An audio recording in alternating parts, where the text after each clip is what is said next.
था इन्होंने चुनाव।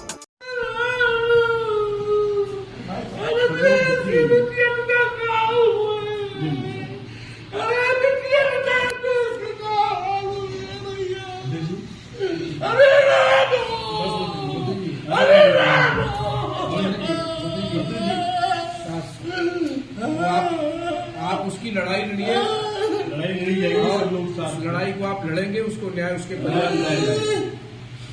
हमें जाने दो दिल्ली लोकसभा में जाने दो। मोदी के सामने हम बात रखेंगे, न्याय न मिला तो हम इस्तीफा दे देंगे, लोकसभा से हम इस्तीफा दे देंगे। हम बचाने में, हम बेटी की इज्जत बचाने में नाकामयाब हो रहे हैं। इतिहास क्या कहेगा? मारामारी में इतिहास सैकड़ों साल बाद क्या कहेगा? तुझे पीछे आप बहुत लड़ाई लड़े हैं मंत्री, कैसे बिटिया के साथ ये हो गया? आपने कितने लोगों को आपने न्याय दिलाया है, फिर न्याय मिलेगा। आपने बड़े से बड़े मामले दिलाया, लेकिन इनको इतिहास का सबसे बड़ा मुद्दा हो गया, सबसे बड़ी घटना है, बहुत बड़ी घटना।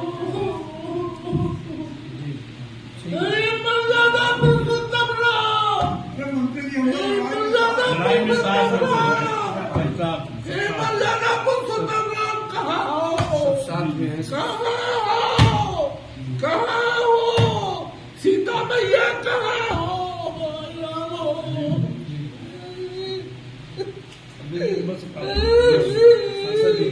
हमें जाने दो दिल्ली, हम इस्तीफा दे देंगे। आप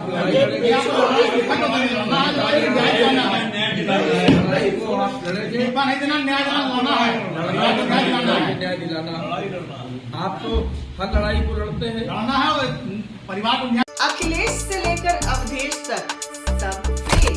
बुलडोजर बाबा ने दिखाया अपना कमाल। हम ऐसा क्यों कह रहे हैं, ये वीडियो देखकर आप समझ ही गए होंगे। ये है अवधेश प्रसाद, वही अवधेश प्रसाद जिन्होंने लोकसभा चुनाव में अयोध्या की फैजाबाद सीट जीती थी और जिसका जश्न समाजवादी पार्टी और उसके मुखिया अखिलेश और खुद अवधेश ने खूब जमकर मनाया था। कहते हैं समय बड़ा बलवान होता है। आज वही अवधेश प्रसाद जो सपा के पोस्टर बॉय बन गए थे का ये रोने वाला वीडियो काफी वायरल हो रहा है। पर ये इस तरह फूट फूट कर क्यों रो रहे हैं?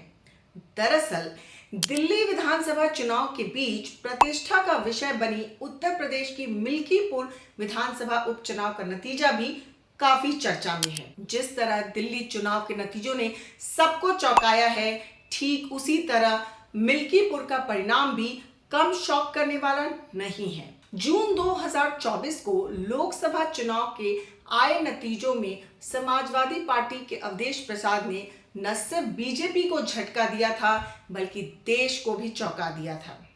उन्होंने हिंदुत्व की सबसे बड़ी प्रयोगशाला अयोध्या की फैजाबाद सीट से बीजेपी के लल्लू सिंह को 60,000 मतों से हराकर विपक्ष को सबसे बड़ी खुशी दी थी। उनकी जीत को समाजवादी पार्टी और विपक्ष ने सेकुलरिज्म की जीत करार देते हुए कहा था कि मथुरा न काशी, सिर्फ अवधेश पासी।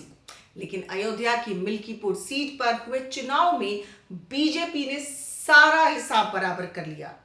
बीजेपी ने न सिर्फ मिल्कीपुर सीट पर बड़ी जीत दर्ज की बल्कि ये भी संदेश दे दिया कि समाजवादी पार्टी की जीत महज एक तुक्का थी। मिल्कीपुर उपचुनाव में बीजेपी ने समाजवादी पार्टी के प्रत्याशी और अवधेश प्रसाद के बेटे अजीत प्रसाद को 60,000 से अधिक वोटों से हराकर सूद समेत हिसाब बराबर किया है। न सिर्फ हिसाब बराबर किया बल्कि लोकसभा चुनाव में मिली हार का कलंक भी धो डाला। लोकसभा चुनाव में फैजाबाद सीट से बीजेपी की हार की गूंज प्रदेश ही नहीं देश विदेश तक गूंजा था। यहाँ तक कि सोशल मीडिया पर अयोध्या वासियों को लेकर तमाम तरह की चर्चाएं भी शुरू हुई थी। लेकिन बीजेपी ने मिल्कीपुर सीट पर जीत दर्ज कर हार का बदला ले लिया। पर शायद ये हार अखिलेश यादव को कुछ ज्यादा ही चुभ रही है। आप खुद सुनिए। मिल्कीपुर जीत करके बदला ले लिया, अयोध्या का बदला कोई नहीं हो सकता। अयोध्या की जनता ने अयोध्या में जिताया था, ये चुनाव भी जीत जाते, लेकिन इन्होंने बड़े पैमाने पे बेईमानी की है। एक में जीत सकते हो, लेकिन इस तरह की जो काम किया है वो 403 में आपकी 420 ही नहीं चलने वाली आने वाले समय में। राम मंदिर में प्राण प्रतिष्ठा के बाद बीजेपी का अयोध्या की फैजाबाद सीट हारना बहुत बड़ा झटका पार्टी के लिए तो था ही, देश की जनता के लिए भी था। और मिल्कीपुर सीट बीजेपी के लिए उसकी साख बचाने का मौका था। मिल्कीपुर में भाजपा की जीत को मुख्यमंत्री योगी आदित्यनाथ से जोड़कर देखा जा रहा है। कहा जा रहा है कि इस सीट पर जीत ने एक बार फिर साबित किया है कि मुख्यमंत्री योगी आदित्यनाथ अगर किसी चीज की ठान लेते हैं तो पूरा करके ही दम लेते हैं। मिल्कीपुर वह सीट है जिसे मुख्यमंत्री योगी आदित्यनाथ हारने का जोखिम नहीं ले सकते थे। योगी ने इसी मिल्कीपुर को सबसे पहले अपने हाथ में लिया था, इसे अपनी और पार्टी की प्रतिष्ठा से जोड़ा और आखिर में बम्पर जीत से बीजेपी की झोली भर दी। लोकसभा चुनाव में समाजवादी पार्टी ने जिस पीडीए की बदौलत 37 सीटें जीती थी और देश की तीसरी सबसे बड़ी पार्टी बनी थी, एक साल से भी कम समय में 10 सीटों पर हुए उपचुनाव में पीडीए का वही फॉर्मूला धराशायी हो गया। लोकसभा चुनाव के बाद हुए उपचुनावों में समाजवादी पार्टी को एक एक कर अपने गढ़ में ही हार का सामना करना पड़ा। अवधेश प्रसाद अपनी परंपरागत सीट मिल्कीपुर से अपने बेटे को ही नहीं जिता पाए। सपा को उपचुनाव में मिली हार के बाद कई तरह के सवाल उठने लगे हैं।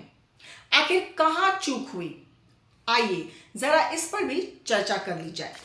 परिवारवाद के आरोप को मिटा पाने में विफलता। फैजाबाद का सांसद बनने के बाद जब अवधेश प्रसाद ने मिल्कीपुर सीट छोड़ी तो समाजवादी पार्टी ने उपचुनाव वाली जिन सीटों पर सबसे पहले उम्मीदवार घोषित किए थे उनमें से मिल्कीपुर पहले नंबर पे थी। सपा ने अवधेश प्रसाद के बेटे अजीत प्रसाद को उम्मीदवार बनाया, मगर स्थानीय स्तर पर समाजवादी पार्टी के ही कार्यकर्ताओं ने इसका विरोध किया। यही वजह रही कि सपा कार्यकर्ताओं ने उस तरह से इस चुनाव में सक्रियता नहीं दिखाई जैसी सक्रियता 2024 लोकसभा चुनाव में दिखाई थी।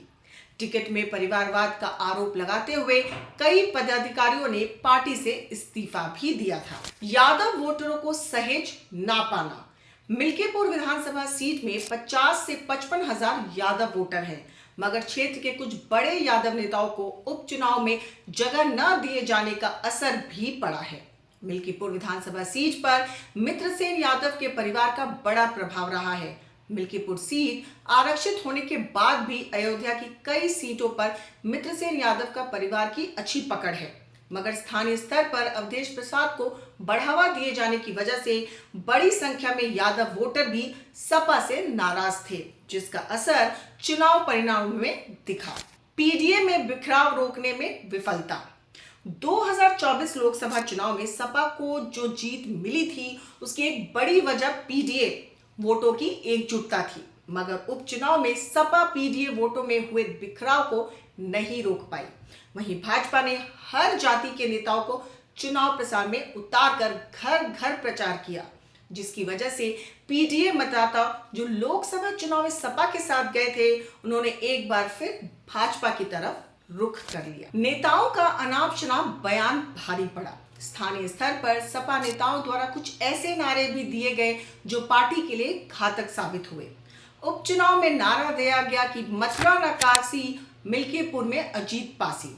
इस नारे से हिंदू वोटरों में खासी नाराजगी दिखी और हिंदू मतदाता सपा के खिलाफ एकजुट हो गए। चाहे दिल्ली के नतीजे हो या मिल्कीपुर के, ये बात तो साबित हो गई कि ये जनता है। इसको चाहे फ्री की रेवड़ी दो या जाति के नाम पर बांटो या धर्म के नाम पर, ये सुनेगी सबकी पर करेगी अपने मन। अगर आपको हमारी ये रिपोर्ट पसंद आई हो तो बने रहें हमारे साथ, क्योंकि खबर के हर चौराहे पर पोस्टमैन आपको मिलेगा सत्य के संदेश के साथ। जय हिंद, जय भारत।